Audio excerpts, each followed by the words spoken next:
I discovered communication studies quite late.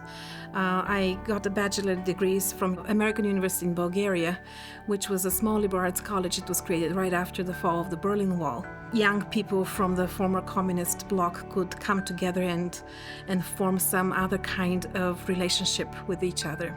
And whether the liberal arts could help those young people think differently about their futures and also think differently about each other and the kind of world that they wanted to build. When I was there, I had a mentor who told me that there's this thing called graduate school in the United States, and he directed me to the University of Maine, where I was a graduate student first in English department. And while I was in the English department, I found a class in rhetoric, which was taught by a faculty member in communication studies. And now I'm a scholar of political rhetoric. So I now study institutions and political processes that have to do with gender very often, but also still cultural difference. But I study them around the kind of institutions, from governing institutions like the US Congress all the way to the United Nations. But I think about how we govern ourselves through difference, with difference, for the sake of difference, without thinking the difference is necessarily a barrier to communication.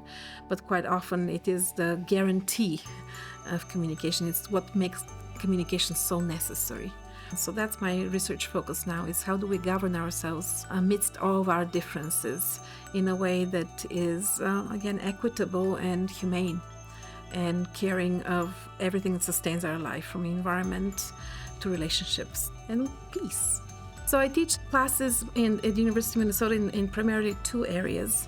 One area is in rhetorical studies, and the other area is intercultural communication. Those two areas are obviously not too separate. They're absolutely connected to each other because, again, ideas and people flow and have been flowing since the beginning of humanity. The classes that I teach are at all levels. I teach classes that are for just first-year students. I teach classes at the 3,000 level that are for sophomores and sometimes juniors who are majors, but also they're open to non-majors. And I teach classes at the 4,000 and 5,000 level classes, which are for our seniors and advanced juniors, but also for our graduate students. And I also teach graduate classes at the 8,000 level. I like to be able to teach at all these different levels because then I experience the student's journey. And that makes me more cognizant about the kind of impact that teaching makes on people's lives.